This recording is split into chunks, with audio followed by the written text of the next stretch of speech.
Bonjour à tous, c'est Valentin et aujourd'hui on se retrouve pour une vidéo dont le thème c'est l'airsoft. Alors l'airsoft c'est quoi?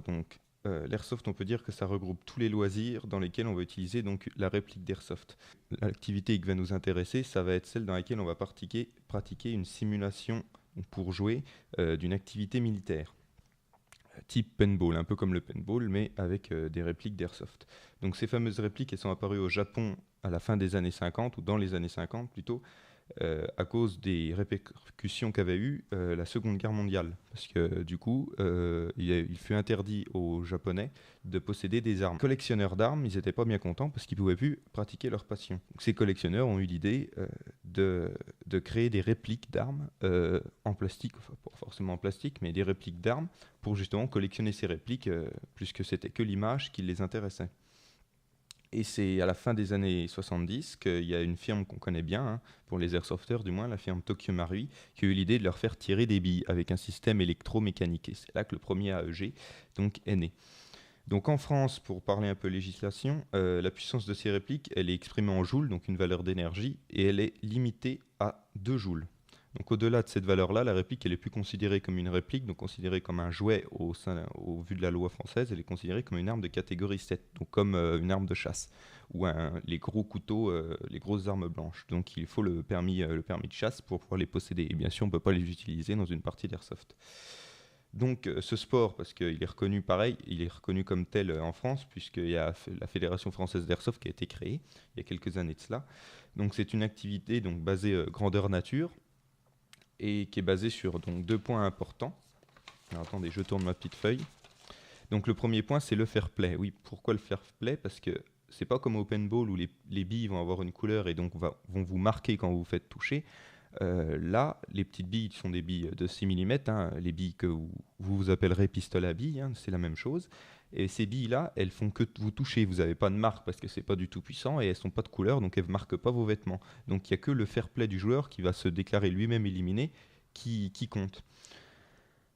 Donc, étant donné que le but de l'airsoft, c'est pas de gagner, c'est juste de s'amuser, c'est-à-dire qu'on donne vaguement un objectif, vaguement ou même très sérieusement un objectif aux parties avec 2, 3, 4, enfin autant d'équipes que vous voulez qui peuvent s'affronter, mais à la fin, on va pas compter les points, qu'on s'en fout qui a gagné, qui a perdu, on s'est juste amusé, même si on perd, on s'en fout, voilà. On peut regarder un petit peu pour se dire, tiens, on a bien joué, on a réussi à accomplir l'objectif, mais on dit jamais on a gagné, on dit on a accompli l'objectif, on s'en fout de gagner ou perdre à l'airsoft. On n'est pas là pour faire du score. Donc, et le deuxième point important, c'est la sécurité.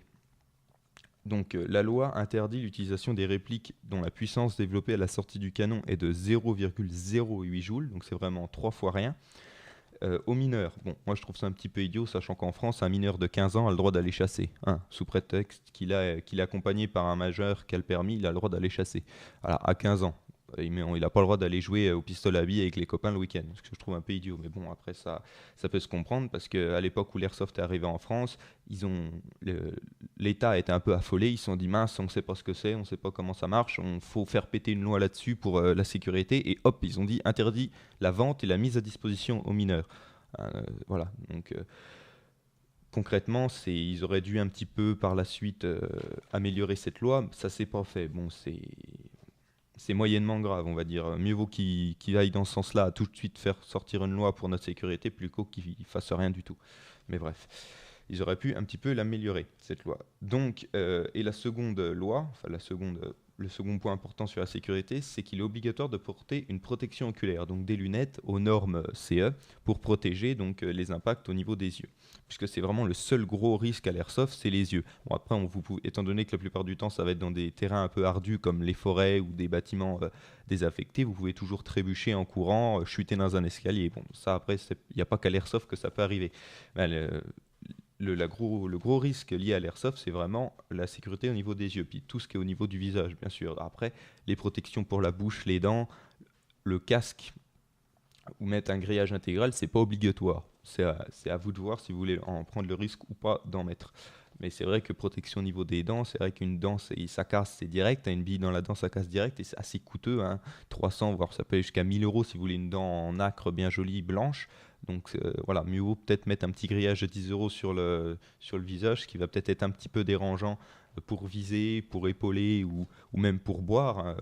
Personnellement, j'ai un grillage qui se détache de mon casque puisqu'il est fixé sur mon casque pour pouvoir boire avec mon sac d'hydratation, un petit tuyau qui vient derrière dans le dos. Bon voilà, c'est un petit peu dérangeant, mais je préfère ça plutôt que de claquer une somme assez importante pour me refaire faire une dent.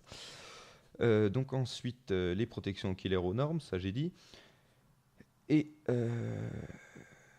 alors la puissance, oui, donc la puissance, elle est exprimée par les airsofters en FPS, donc en pieds par seconde.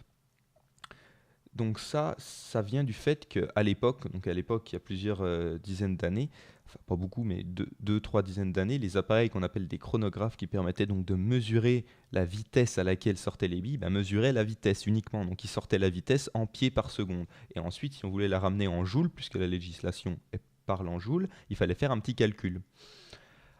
Et le souci, c'est que les airsofters, ils n'avaient pas envie forcément de s'amuser à faire le calcul. Du coup, ils parlaient directement FPS, directement à la valeur que sortait l'appareil. Et puis bon, on savait que 400 FPS c'était 1,5 joule, que 350 c'était 1,2, que 300 c'était 1, ou un petit peu moins de 1. Donc on savait à quoi ça correspondait, on savait de quoi on parlait. Bon, maintenant c'est resté, même si moi je trouve que c'est un petit peu bête, sachant que maintenant les chronographes, ils font le rapport, ils font le calcul tout seuls. C'est-à-dire ils vous affichent en FPS, mais ils vous affichent en joule aussi. C'est-à-dire ils font tout seuls le calcul. Donc on pourrait tout simplement reparler en joule, ça serait un peu plus simple. Moi, pour ma part, je pars en joule, même si entre airsofters, on part plus en FPS, donc pieds par seconde pour pouvoir se faire comprendre. Alors, étant donné qu'il n'y a pas du tout un but de blesser les autres, la puissance, on est rarement à 2 joules. C'est-à-dire que la plupart du temps, les seules répliques qui vont être à 2 joules, ça va être les répliques de tireurs d'élite, les fusils de précision, où on veut qu'ils aient une portée le plus loin possible, 60-70 mètres à peu près. Donc on veut la meilleure puissance, parce que bien évidemment, plus ça sort vite à la canon, plus on va loin.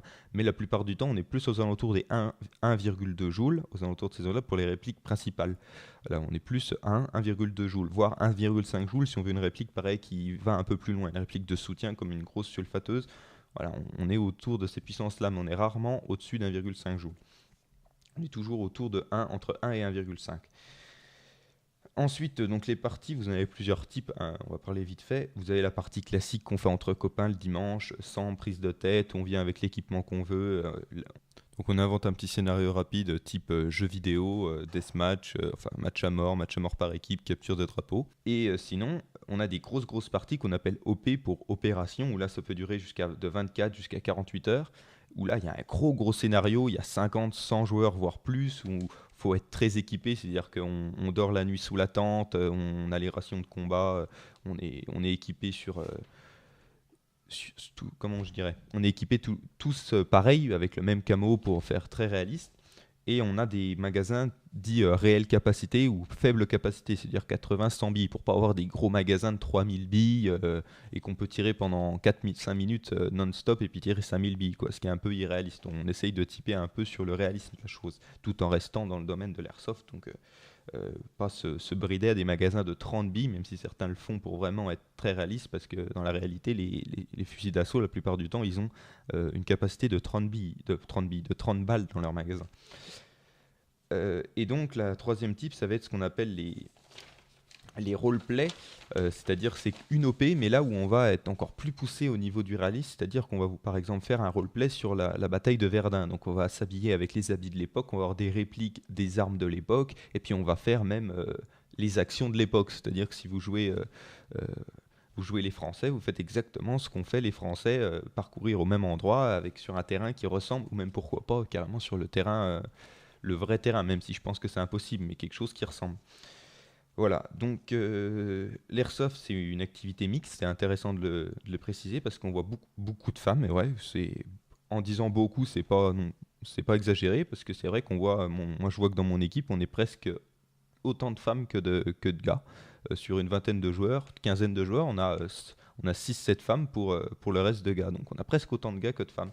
Donc c'est une bonne chose pour l'image du sport, l'image de l'airsoft, qui est souvent mis à mal parce qu'on ne sait pas trop ce que c'est. Les gens voilà, quand ils voient une paire de jeunes sortir enfin, pour eux, c'est des armes, hein. Il y a beaucoup de personnes qui pensent que les répliques sont des armes, alors qu'attention, n'allez jamais parler à un airsofter en disant que sa réplique est une arme.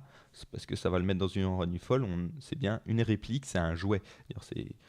C'est c'est vrai que c'est un peu spécial, c'est que voilà, on n'est pas avec une arme dans les mains, on est vraiment avec un jouet. Donc ils sont assez superstitieux les airsofters, moi le premier, sur le fait d'appeler leur réplique une arme.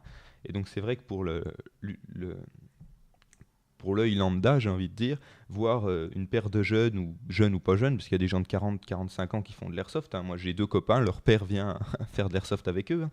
Euh, donc qui sortent en tenue militaire avec ce qui pourrait paraître de loin des armes, etc. C'est vrai que ça peut paraître un peu bizarre et que les gens peuvent justement mal voir ce sport, ce qui est pourtant tout à fait anodin. Je veux dire, on fait pas mal, on fait pampan, tiens, t'es éliminé, je t'ai eu, on rigole, voilà, il y a pas de souci, on est là pour s'amuser, et puis ça s'arrête là, quoi. Donc voilà, c'est la fin de cette vidéo. Donc je vous remercie d'avoir regardé. Si vous avez des questions ou même des conseils à me donner pour les plus chevronnés de YouTube, bah, je suis ouvert. Les commentaires sont là pour ça, même un petit mail. Mais les petits mails, je regarde pas trop mon adresse Google, donc évitez peut-être plus les commentaires. Je suis désolé pour les deux trois petites erreurs que j'ai fait, hein. Je me rends bien compte qu'il y en a pas mal. Et puis, ben, je vous dis donc à la prochaine pour peut-être, j'espère, une future vidéo. Salut à tous.